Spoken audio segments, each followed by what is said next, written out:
The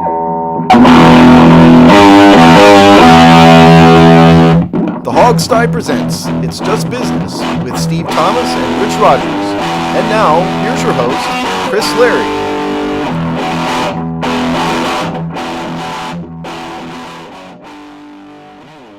Hello and welcome to a new episode of It's Just Business, the show on the Hogsty Network where we look at the dollars and cents of the sports industrial complex that we love and loathe. Rich, welcome. How you doing? What's up, man? I'm doing good. Waiting for another week 2 of the NFL season. Hopefully our skins will rebound. There we go. It's still a shiny new car smell in the NFL season. Steve, how you doing? I'm doing all right. You know, we're still drying out down here in Houston, recovering from, the big flood. We are still trying to fundraise. We've expanded the post we put up to include Hurricane Harvey and Hurricane Irma relief efforts, to include the Virgin Islands. Don't forget about the U.S. Virgin Islands, and that's up there on the site. So if you care to donate to the sites we suggest, we'd appreciate it. But in terms of the NFL, the new car smell for the Redskins. I'm not that new cars have a particular smell and then used cars have a different smell. I have a feeling that we're into kind of like the lesser used car smell, unfortunately, because it didn't look good last week. No, they didn't.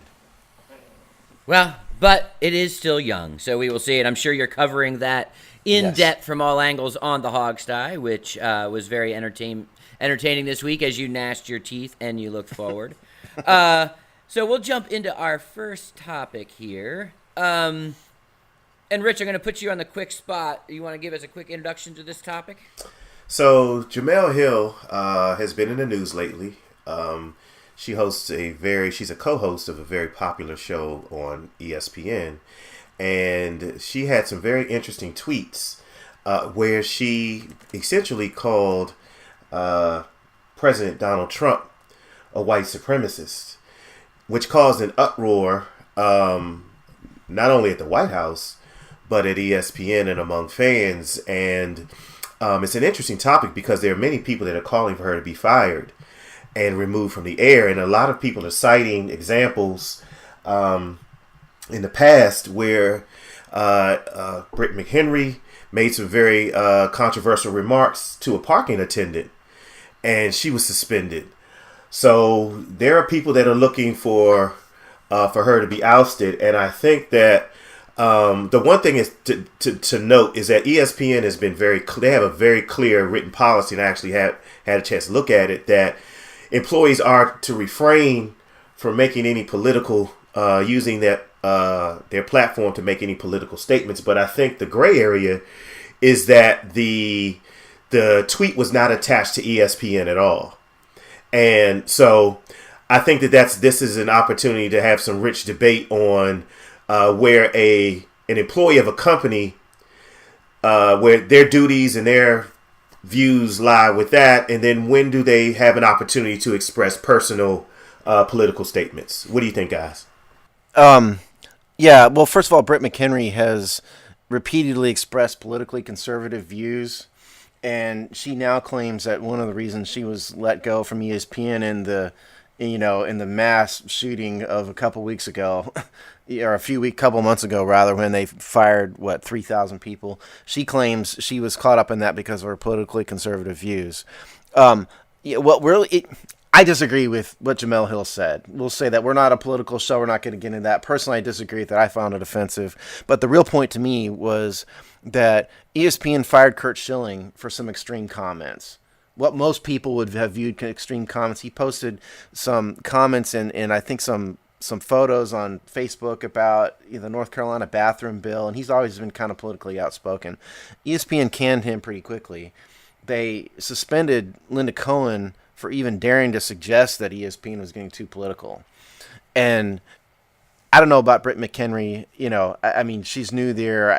I'm not sure I buy her argument she was fired for political reasons.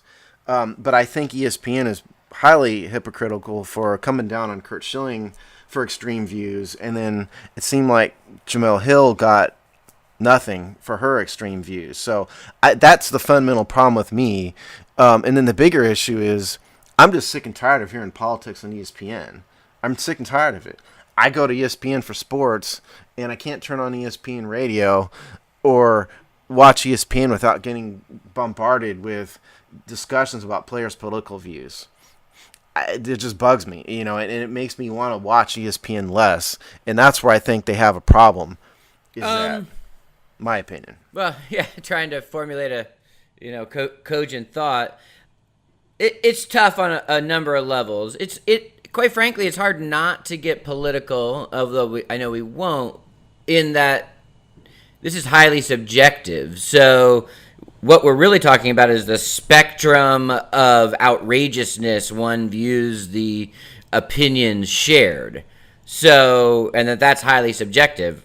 I'm offended about 0% about what she said. So on my own personal offense meter, it's not going to register where those others might, or that's where the debate lies. So it's hard because that's highly subjective, and anyone can take a side of this argument that is either pro or contrary based on their judgment of the actual opinion stated.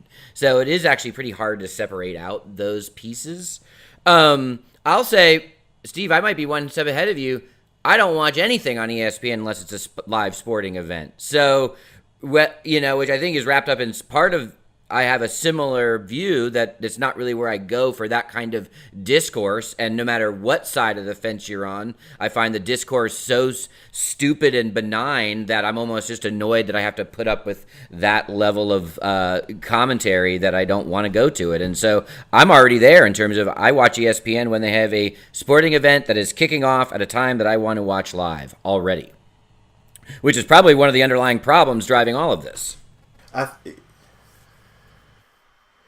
I think that it's tricky because politics. This isn't anything new. Politics bleeds into sports. If you can go back as far as the integration of baseball, you can go back as far as with our own franchise that we like with the Washington Redskins and with George Preston Marshall and then that whole piece. Who was clearly an open and avowed racist. Yes. Let's make that abundantly clear. Yes. And so you could argue that there were some political tones. There was some political discourse with that. But in this particular case, I actually agree that ESPN and other networks have to be very careful of how they allow or of how they're going to handle on-air personalities that have political opinions. It's probably not good for business. It may be good in a hot take thing for ratings, but I also think that the NFL and these networks have to make a decision on how they're going to move forward with these types of things, because you can't. The political discourse in this country is so volatile. It's hard not to have it to bleed in other social areas of our sports, our entertainment. How many times you turn on an award show and the award recipient is making some sort of political statement? They did it at the fundraiser just this week. It was about hurricane fundraising, and it turned into global warming. Yeah. So where does it? Yeah. So it's an issue across the board. Yeah. It's. Clay Travis had it right. Now, I think, generally speaking, Clay Travis is a loudmouth. He's trying to position himself as the Howard Stern of sports talk, and I'm not down with all that. But Clay pointed out, and he's made a ton. He's gotten a ton of attention for pointing this out in the past couple weeks, that the leadership of ESPN are very, very politically left wing, liberal, which is fine. To each their own. Whatever. His allegation is the views of the leadership of ESPN has bled down into the way they're handling the network, and the way that they, that guys like Schilling get fired and then Jemele Hill doesn't. His allegation is that's sort of the leadership of ESPN are ramrodding their political views down the throats of the public. And I rolled my eyes at Jemele Hill's tweet. She can believe what she wants. I just rolled my eyes and said that's dumb and moved on. I don't really care. I don't want her fired. But to me, it's when you show open and obvious inconsistency in how you handle those issues amongst ESPN, and you let the discussion on a sports network get so volatile. I think it's bad for marketing. Because I think people don't want to hear it from ESPN. Conservative, liberal, moderate, whatever you want to hear it, whatever you want to call it, people don't want to hear it from ESPN. I watch ESPN because I want to get baseball highlights. Or I want to watch the football game, or maybe, God help me, if I'm an insomniac, I want to watch 3 a.m., poker. But what I don't want is politics. I specifically, I listen to and watch ESPN specifically to get away from that discourse. That is the reason. It's escapism. And I think whatever side ESPN wants to take, I think it's ultimately hurting their ratings. And what Clay, and again, don't misunderstand me, people. I'm not a Clay Travis fan. I just don't like the way he operates. But he has a very good point. He's tying the ratings for ESPN, which are down, 20% at least. And he's tying that to the idea that they're being so hypocritical in how they're handling this, and specifically to the Jemele Hill thing. Let's just give an update, kind of to make sure everybody knows. Jemele Hill and Michael Smith do a sports center. It's called SC6, and it's a very non-traditional sports center. It's not really sports center. It's them discussing issues, which is fine. That's not what I want to watch, but fine. But the ratings are dramatically down. Now, you have to wonder whether, why are the ratings down for that show? Is it racism, which it could be? Is it because it's just not Sports Center? Is it tied to the fact that both Michael Smith and Jemele Hill have expressed political opinions? I don't know. I think ESPN would be wise to eliminate all that stuff and just stick to the Cubs. Stick to the Cubs, the Lakers, and the Redskins, or whatever the team. But nobody's sticking to the Cubs, Lakers, and Redskins. They need to. Well, but they're not. So, quick, name an escapist place that you can go to escape the political discourse and where sports. No, you can't. And that, so, I'm not saying your desire is wrong. I'm saying your reality is wrong. That any of these places can avoid these topics or are avoiding these topics. And by the way, her firing was called for from the podium of the voice of the President of the United States. Which is very wrong. So, I think the president is... But it wasn't the president, it was the spokesman. Who is the spokesman for the President it's the White of House. the United right. States? So, and I think the president and the White House are showing, that they're being small. That if I'm the president, I'm not worried about what ESPN's doing. Well, but you mean the same? That means the same your small escapist hole is a non-reality. That's my point. My point is whether he's a right. You or mean wrong. the same? You mean the same small where Scott McCluen is on Twitter arguing with people about when they criticize his pick of Matt Jones and Josh. Is there anybody you might be thinking of who he was arguing with? I don't know, but with this guy, but think about it like this. This isn't an isolated incident. We've talked about the Colin Kaepernick incident ad nauseum. There's just a lot of political discourse in this country, and it just permeates sports. But I think to Chris's point and to your point about ratings and people are tuning out, there could be, and racism. I mean, that's like a huge topic in itself that I don't really want to get into at this particular time. But I think it bears the question: do people feel that? Look, either get in line or get out, or just, if you don't like what's going on, if you want to make some type of political statement, if you want to do it on your own time, I don't want to hear about it. Don't use my sports show to do it. Don't use my football to do it. And if you do, then I'm not going to watch. I think that could be the sentiment of some people as far as that's concerned. That's my sentiment. Yeah, I was going to say that's Steve's sentiment. I just don't want to hear it, and I'm tired of these people in ESPN telling me I'm wrong about my political opinions and this and that. I'm more than happy to have a civil discourse with anybody about politics.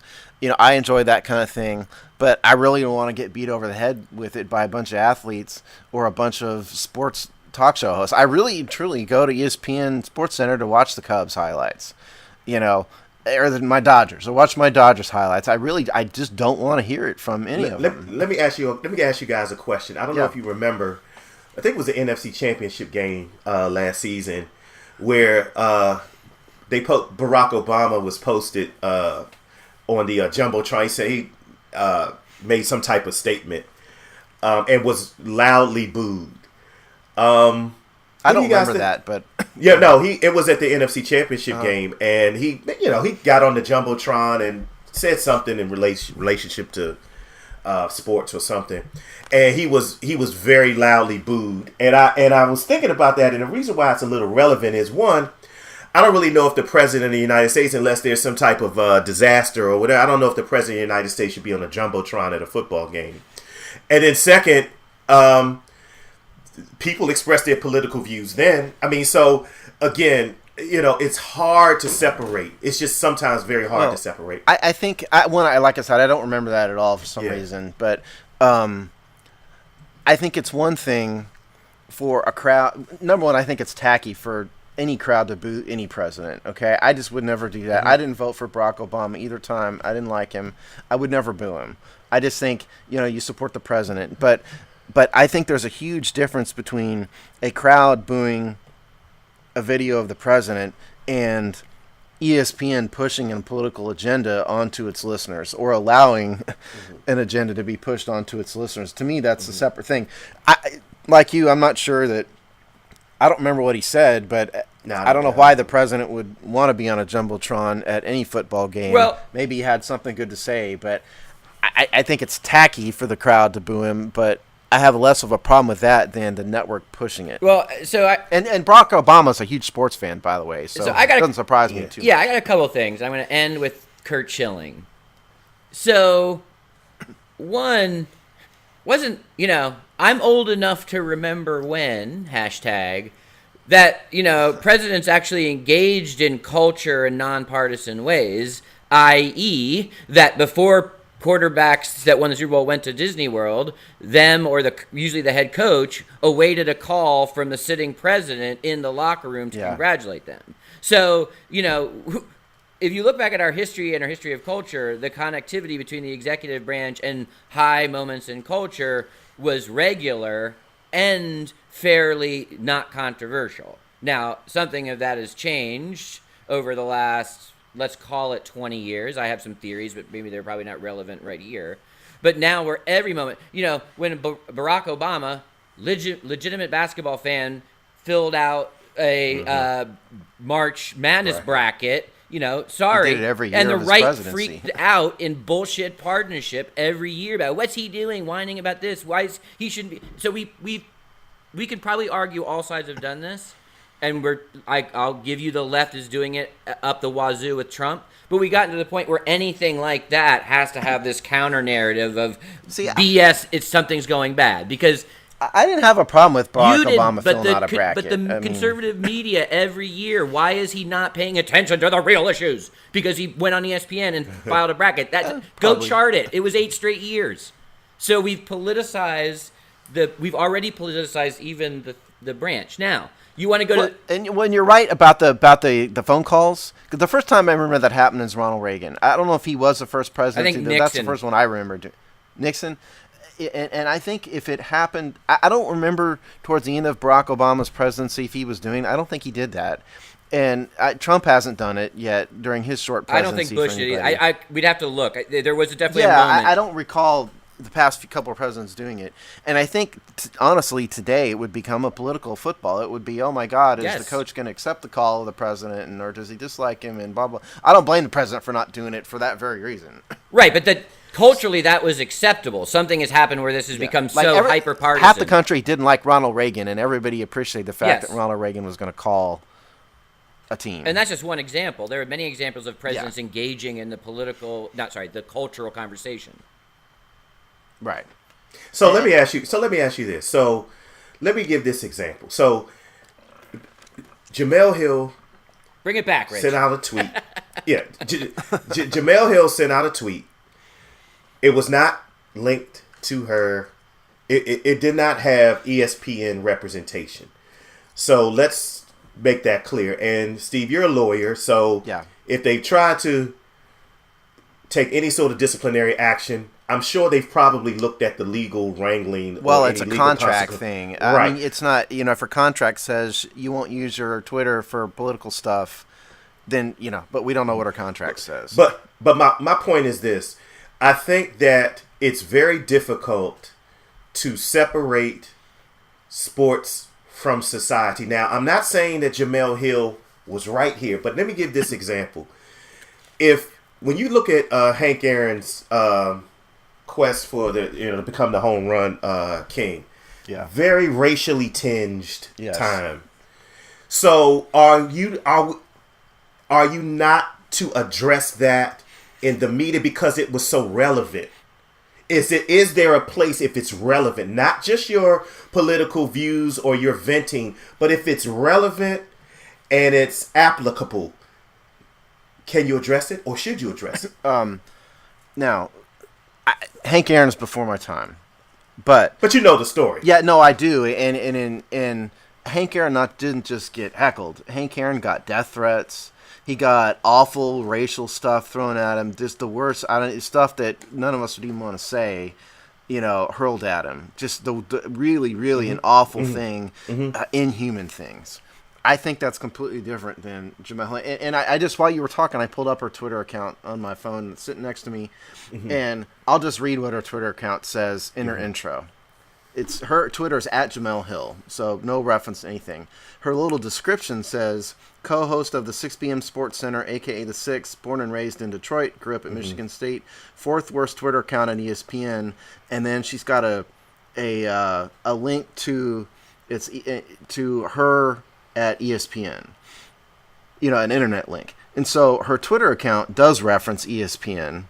It specifically says she's at ESPN. It makes no reference to her opinions do not reflect the opinions of ESPN. Okay. She's very clearly linking her, and the photo is her on set at the SC6 show. So I think if I were ESPN, I would say you have the right to whatever political opinions you want, whether good, bad, or indifferent, fine. But your Twitter account has sufficient references to ESPN to even unwittingly link what you say to us. So I think if she's going to have political opinions, which she's entitled to, she needs to make her Twitter account very clear that her opinions do not reflect ESPN. Because by saying what she did, I think she's unconsciously linking her opinions to the network. There's a I was going to say, there's a reason why lots of people have in their profile, tweets are my own, or some version of that. Right. It's fairly common Twitter practice. I'm not saying that necessarily would always stand up in the court of law, but Well, there's no legal issue. Yeah. I mean, she can have opinions whether smart or contractual dumb or anything. It doesn't matter. Yeah. The reason why I brought up the Hank Aaron analogy was to your point that we watch sports just for sport. I don't want to hear any sort of political views with sports. I brought that up to say if it is to ask you the question, but if it's relevant and applicable, then is it acceptable? I mean, certainly in the case of Hank Aaron, it was relative, right? And that was also a different time. It was a civil rights era, right? Yeah. Completely different time. But if Hank Aaron is on a quest to break the most hallowed record in baseball, and he is getting accosted, for lack of a better term, by evil racist people in stadiums during games, yeah, that's relevant, and I think that's a sports story. Yeah. Jemele Hill creating one on her own Twitter account is not totally unnecessary. So maybe what it comes down to is this, and I'm not trying to cap the conversation, but where the kind of center of the debate and the annoyance and the frustration is actually not in politics and sports, society and sports and politics and society. It's very hard to rip those things apart. Right? It's just they are the same thing for all intents and purposes. What we're actually talking about here is commentators, journalists, media people having opinions, especially when they are working in the more objective parts of the media, which is a problem, which is another part of, as everything becomes more partisan political, we get to know more of the opinions and beliefs of our commentators. So it's not like you're not going to not cover Colin Kaepernick on ESPN. You would be a disservice to your mission by by ESPN not covering that. It's a legitimate story that crosses sports and politics. But beating me over the head with it every day for a year is a bit excessive. Well, that's a slightly different thing. My point is they have to cover that. Whether to the degree or not, you can debate. What we're actually arguing about is whether we want to hear her opinion or do we want her reading the news, which we have versions of that debate over and over again as our quote unquote objective media becomes more and more politicized on all sides. And what I think is maybe to somewhat your point, where it gets hard for us to buy ESPN as anything other than a cynical actor on many levels, is that they are trying to toe the line between bringing people their sports news and their latest business model actually on hot take opinions. And that just confuses the water to such a degree that what people believe and think, even if they are essentially what we used to call a news reader, are highly relevant. It's, the hot take is one thing, but ESPN has been hypocritical. They fired Curt Schilling for extreme opinions. They didn't fire Jemele Hill for extreme opinions. They didn't fire Curt Schilling after his first one. It was a repeat offender, whether you like his... Yeah, but Jemele is not... This isn't nearly her first foray into politics either, though. I mean, they're both... I think both persons' views could be viewed as extreme. Curt Schilling, because he didn't just have an opinion on the bathroom bill, he posted some photos that were, or GIFs or something that were real extreme. It was out there. And Jemele Hill referring to the president as a white supremacist is an extreme view. You may agree or not, but that's an extreme view because, and so they both presented extreme views. She didn't get disciplined at all. He got fired. He didn't get fired think the first Clay time. Travis, he got disciplined for the first time, and he got suspended, earlier. Clay Travis is right. I mean, the way ESPN is handling it is very hypocritical, to me, in my view. So, yeah. Well, I mean, this is something that bears watching. I think. But the other thing is that somewhere along the line, ESPN is not stupid, and neither is the NFL Network. There was a market for shows like this. I mean, you have ESPN. You have ESPN News where you just read the news, you read the stats, you have an interview here, no opinions given. There's a whole separate network and a separate entity for that. But it is what it is. There are, Sterling Sharp's show with Skip Bayless. I mean, that's entertainment. And that's on Fox, not ESPN. Okay. By the way. Well, then I'm sorry. Well, somebody said this is a great idea for a show, and somebody's watching it. So and it was Shannon Sharp, by the way, not Sterling Sharp. I'm sorry. Yeah, I meant to. Yeah, Shannon. I like some of the I like Stephen A. Smith. He's very divisive, and a lot of people don't like him. For some reason, I like listening to Stephen A. Smith. He's an entertainer. I hate his partner, Max Kellerman. I think is a complete dolt, and I can't stand to listen to him. But there's a place for the hot take. There is a place for it. Yeah. I just think, when it comes to political hot takes, I want it nowhere near my sports. In terms of what unless there's a legit story. If Hank Aaron's getting heckled by a bunch of evil KKK racists, then that's relevant. But I mean, I don't want to hear it other than something like that. Yeah, I mean, and we don't have to go deep into it because we've done it enough. But I mean, then to your point, then Colin Kaepernick and the discussion of race in sports, and that's relevant because it was relevant to a certain extent, but they've beat me over the head with it for every day for a year. I'm sick and tired of it. Well, because he's still sitting on the sidelines. He's not even an NFL player, right? There's nothing more to be said. Except there's more NFL players doing it now than Kaepernick was doing it. Well, actually, I think the trend is actually about to lessen, frankly. But we'll see. I've been told by ESPN that I am wrong in my views for Colin Kaepernick for a year now, and I'm sick and tired of hearing it. So yeah. Well, lucky for you, there are two other legitimate 24-hour sports networks that have come to fill the void. Yep. All right, so Zeke Elliott's playing. Boo.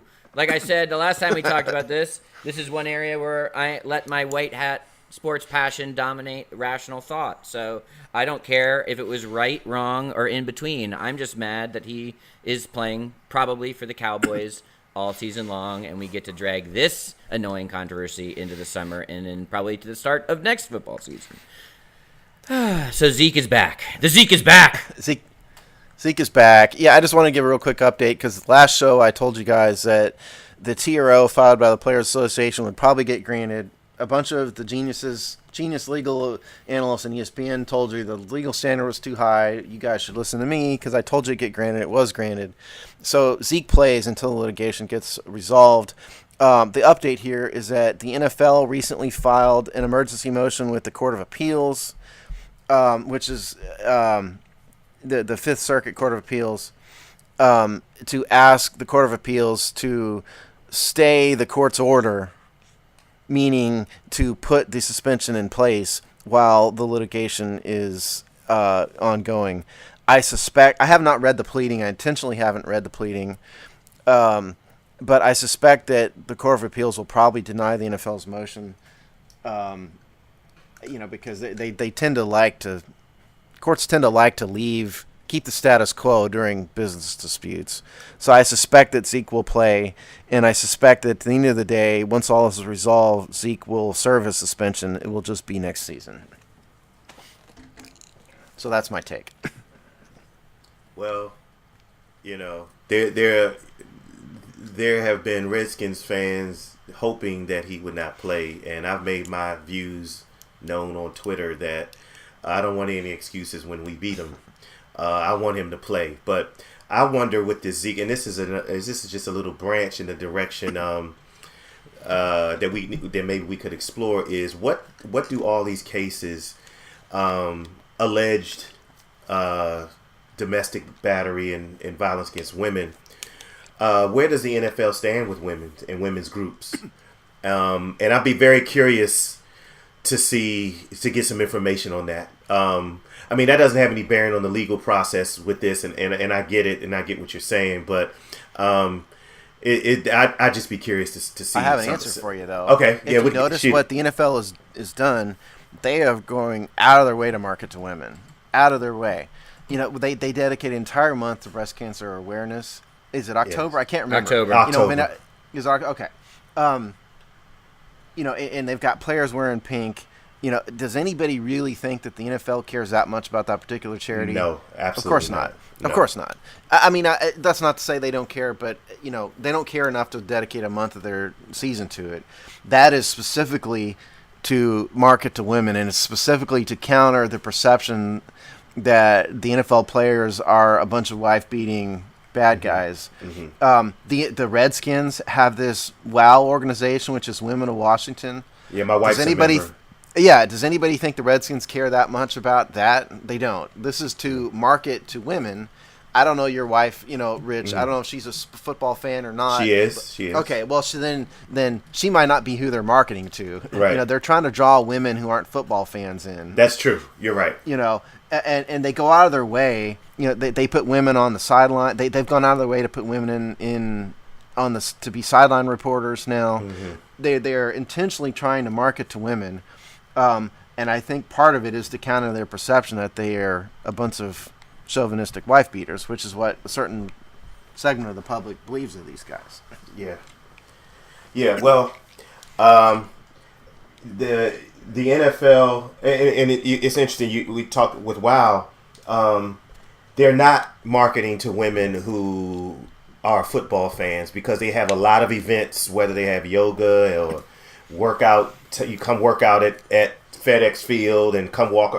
So they're trying to market to the to the woman who is not the hardcore football fan. My wife actually is, but the Zeke. I think that's a part of the Zeke Elliott story that we haven't really explored. Is what's the fallout for these cases? With women and women's groups. I'm sure that women's groups that that are domestic, that are against domestic violence, probably have given up on the NFL a long time ago. Probably.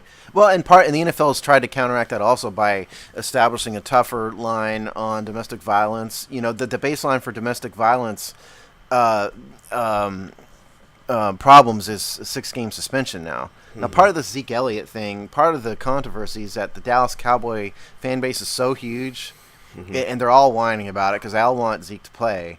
And so part of the controversy is simply there's just a lot of Dallas fans, and none of them like it. So that's including part Jerry of it. Jones. But yeah, who's a total hypocrite, because when it came to the Tom Brady thing, he was totally fine with Roger Goodell handling everything, but now that it's his own player, he's just all of a sudden at war with Roger Goodell over it. So I think that the NFL is trying to counteract it with the harsher and more firm and clear domestic violence policy, and the fact that there's so much controversy is in large part borne by the fact there's just a lot of Dallas fans, to me. So, there you go. Well, he's back. Rich, maybe some other time, maybe when we are both guesting on the Hogside or something, we can debate beating them at their best. I think I have a contradictory opinion, which isn't just homerism. But yeah, I mean, but also the ceiling is on marketing to women. We'll see. I also the cynicism about choosing some of those topics as the ways to market is interesting. But I think you're right, Rich. We'll see. I mean, it's also not just it's also just the kind of constant drip, drip, drip of these kind of stories that they're worried about in general. Especially as they combat a growing public narrative about, is football too violent? You talk about CTEs, you talk about youth football, you talk about those issues.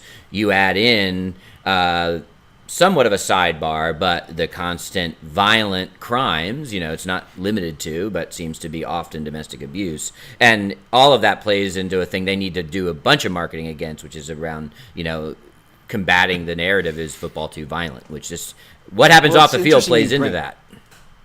Yeah, it's interesting you bring that up, because part of this marketing to women is that they're trying to market to the soccer moms. They want the soccer moms out there to become football fans, because in a lot of families, it's, every family is different, but certainly in some families, it's the mother that puts the foot down about their kids playing football.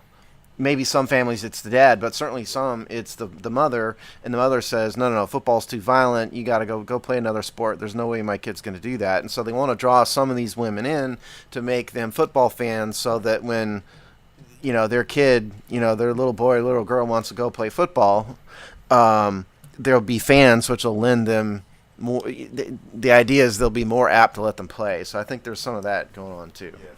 Yeah. Always multi-dimensional chess going on with NFL's marketing. Let's move on. We're going to do a quick check-in on a story we've also talked about in past episodes that we've tracked, and that is international sports and the choosing of international locations and the infrastructure needed. Of course, the best, but not only example of that, is the Summer and Winter Olympics. And I might get this wrong, but we know that Los Angeles has been chosen as a Summer Olympic host in 2024? No, 28. See, I knew I'd get it wrong.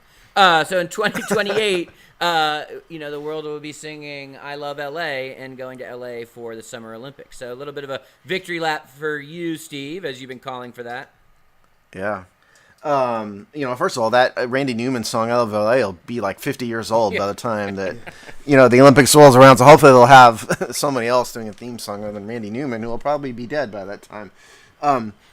I think it's kind of, yes, we've talked about this before. I think that, frankly, it was one last middle finger by the IOC to the United States, because, like I said, they really had no choice but to give these next Olympics, to major cities in first world countries that can actually handle it. So Paris got one, LA got one. Well, who got the earlier one? Paris. Because, God help us if we give the United States the first one. The only thing I want to bring up about this from an objective standpoint, because that's just me subjectively hating the Olympic Committee, but I'd just like to point out that the chairman of the LA committee said it's going to be privately funded.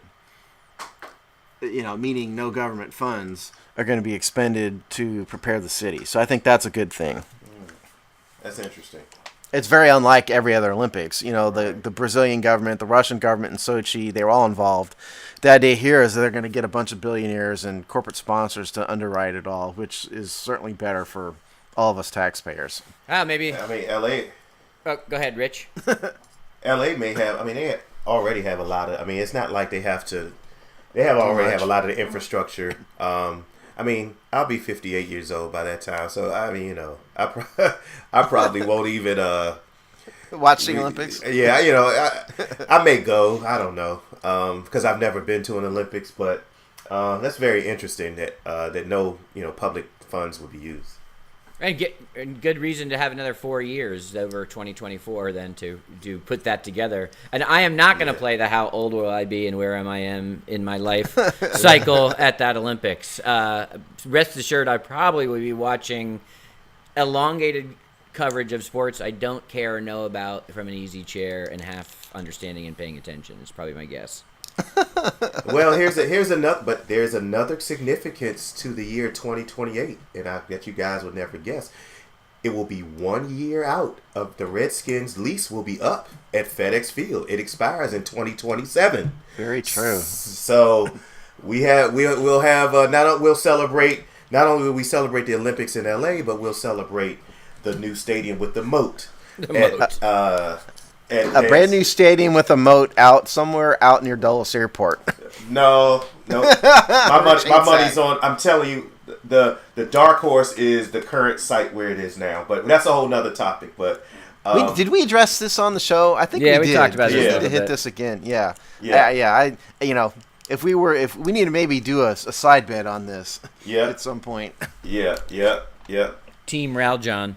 All right, we're going to get one last topic here before we close out this episode, and that is on Kevin Durant's cranky shoes.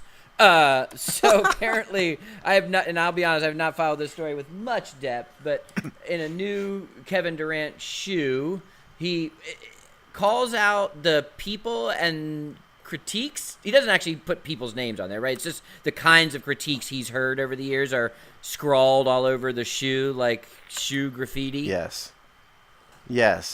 There's shoe graffiti on these shoes. My computer just froze up here, but he's got all of the insults that have been hurled at him over the years. Weak, follower, coward, can't beat him, join him, super team, all these things on the bottom of his shoes.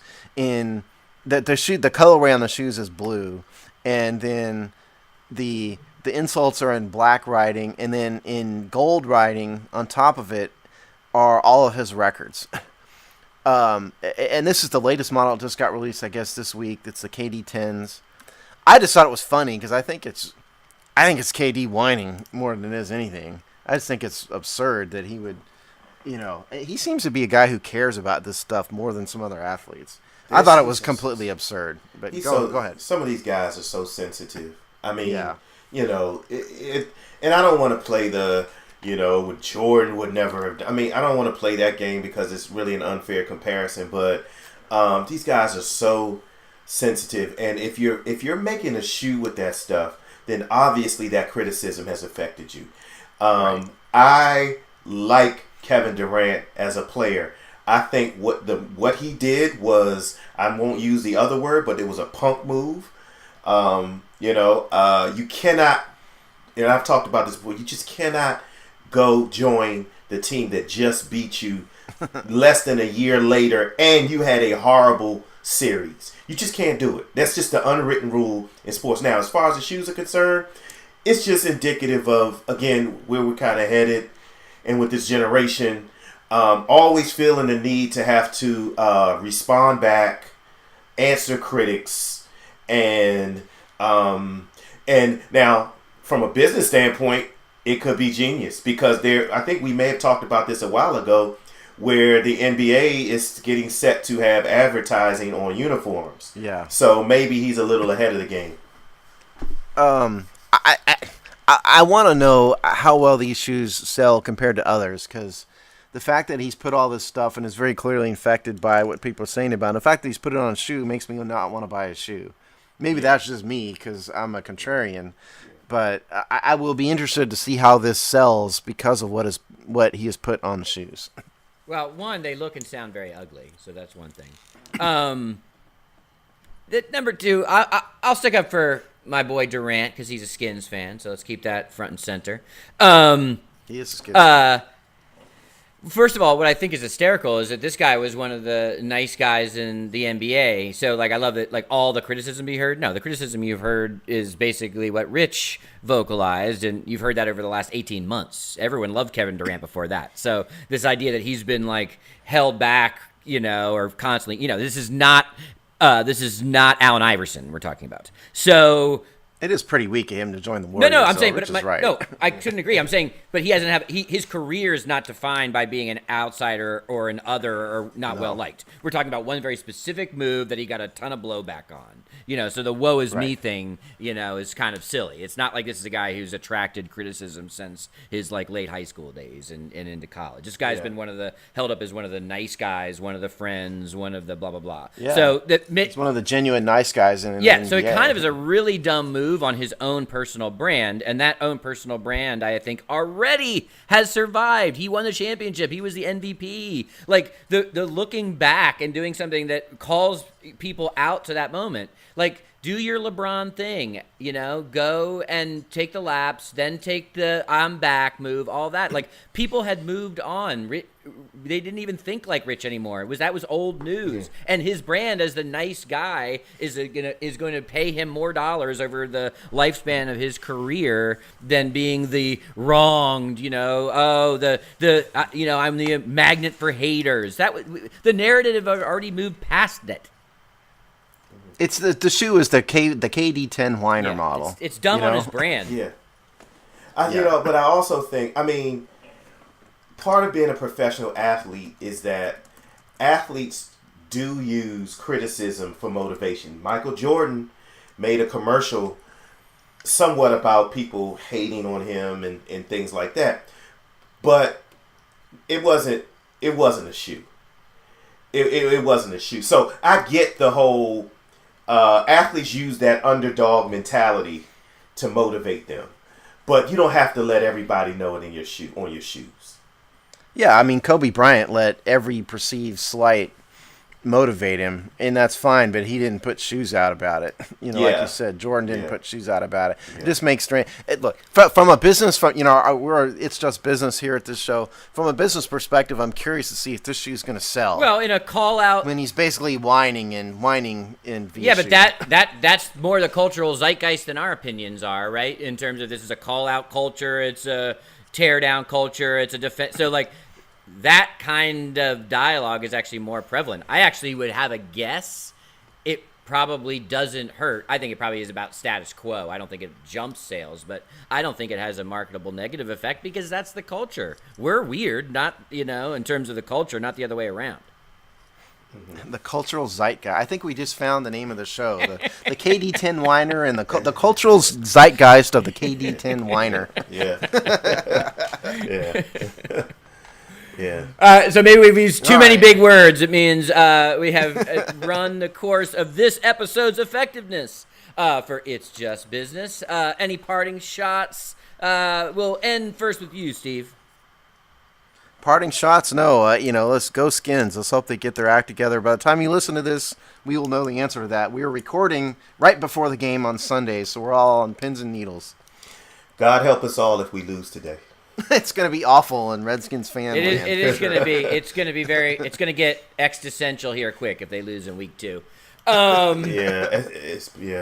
Parting shots for me? No, I'm still super hot tracking the rating story. I've got maybe even a column brewing in me that we can use as a jumping off point for a future conversation. Oh my God, Chris is going to write. I like writing. Just so I had waiting for my moment to strike. All right, with that, we will wrap it up. Stay tuned for future Hogsty episodes coming up this week, including the Hogsty proper, discussing all things Redskins and the All 32, the NFL. Paying attention to those as the Hogsty Network continues to roll. Happy Football Sunday. Same to you guys. Have a good one.